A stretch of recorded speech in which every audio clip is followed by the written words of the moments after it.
Assalamualaikum warahmatullahi wabarakatuh. Salam satu panggung saja semuanya para pelaku teater yang ada di Indonesia. Baik teman-teman teater, kali ini kita akan melanjutkan perbincangan kita di pertemuan beberapa hari yang lalu.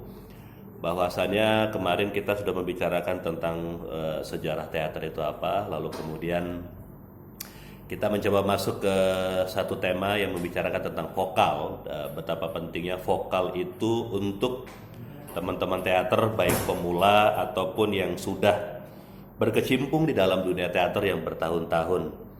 Jadi memang mengasah vokal itu sangat penting untuk membuat stamina vokal seorang aktor bermain di panggung itu akan terjaga maksimal tentunya. Ya, seperti yang pernah kita bicarakan bahwasannya salah satu metode kecil atau metode dasar yang dilakukan adalah dengan membaca puisi. Karena dengan membaca puisi itu melatih rasa, melatih kepekaan, kemudian melatih tematik-tematik yang membuat imajinasi teman-teman teater yang bergelut di dunia seni peran itu akan berkembang tentunya. Karena itu bisa masuk ke dalam dimensi melatih permainan imajinasi. Sehingga tentunya nanti akan banyak peristiwa-peristiwa yang dibangun oleh seorang aktor ketika dia melakukan metode latihan imajinasi tentunya. Baik teman-teman teater, setelah vokal kita akan bicara tentang imajinasi itu sendiri. Nah, bagaimana cara kita bisa membangun imajinasi itu? Nah, tentunya imajinasi ini juga bisa berangkat dari bacaan-bacaan, dari pengalaman-pengalaman kita, atau kita mendengarkan pengalaman-pengalaman dari teman-teman kita. Lalu kita mencoba merekam, mengingat kembali peristiwa-peristiwa apa yang itu bisa kembangkan. Karena memang membangun imajinasi ini juga tidak mudah, tetapi juga tidak sulit. Tinggal memang perlu bagaimana kita melatih tubuh kita, imajinasi kita, rangsangan-rangsangan yang ada di dalam benak kita, yang ada di dalam otak kita untuk mampu membangun imajinasi itu. Misal kita membangun tokoh yang karakternya itu dia seorang pengemis ya. Nah, dia harus mengetahui latar belakang pengemis yang ingin dia bangun gitu. Latar belakang diantaranya adalah psikologi barangkali ya, kemudian sosiologinya dan fisiologinya. Apa yang membuat tokoh itu bisa terbangun? Nah, dia pengemis yang seperti apa? Nah, kenapa dia bisa menjadi pengemis? Nah, itu tentunya kan ada latar belakang yang memang harus dipelajari dan dipahami oleh pemula ataupun teman-teman yang sudah cukup lama berkecimpung di dalam dunia seni peran, karena itu bisa dijadikan modal dasar terbangunnya sebuah karakter pengemis gitu. Apa penyebabnya?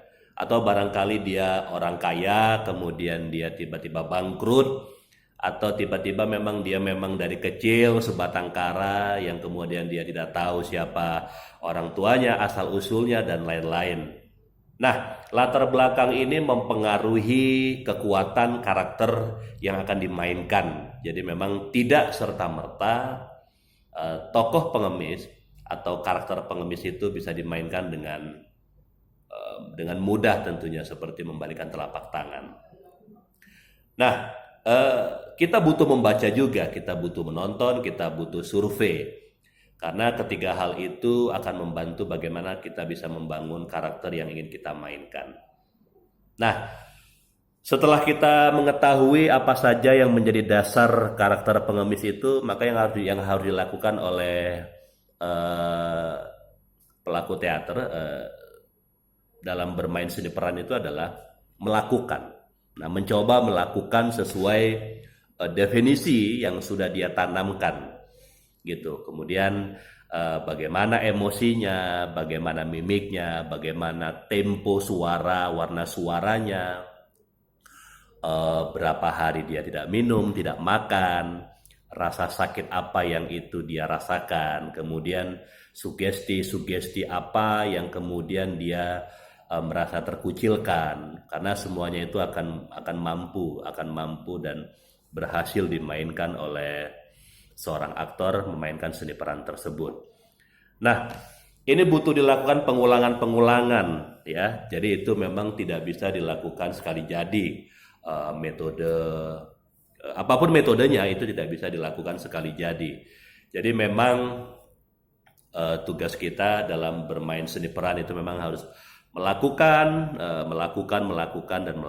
karena memang tanpa itu semua maka karakter yang kita mainkan, setiap karakter yang akan kita bangun itu tidak akan tampak sesuatu yang spesial ya, sesuatu yang penting atau sesuatu yang berarti, karena dia butuh penghayatan. Nah, penghayatan ini dia harus punya bekal ya, dia harus punya dasar.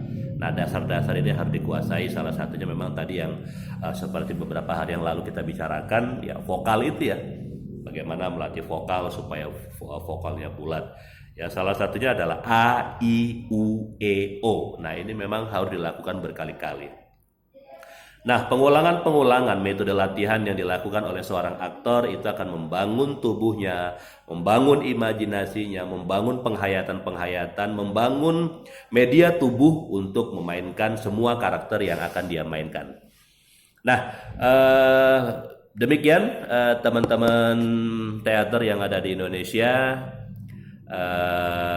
Kita sudah bicara tentang vokal dan kali ini kita sudah bicara tentang bagaimana membangun imajinasi. Jadi wacana-wacana kecil, teori-teori singkat ini mudah-mudahan bisa memberikan stimulus kita bersama bagaimana menjaga karakter tokoh, menjaga semangat untuk tetap bertahan di seni peran, karena memang persoalan teater itu banyak sekali. Banyak PR yang harus memang diselesaikan oleh pelaku-pelaku teater ya. Tidak hanya produksi, tidak hanya artistik, tetapi kemudian juga ada naskah, ada penulisan, ada sutradara, bagaimana kerja sutradara dengan tim artistik dan yang lainnya. Baik teman-teman, segitu dulu perbincangan kita kali ini. Mudah-mudahan bermanfaat dan kita akan ketemu di lain waktu, dan kita akan tetap membicarakan perjalanan-perjalanan dan seluk-beluk teater dan dasar-dasar teater. Salam dari saya, Duma Malam, komunitas teater malam. Salam satu panggung saja untuk kita semua. See you, sukses dan sampai jumpa.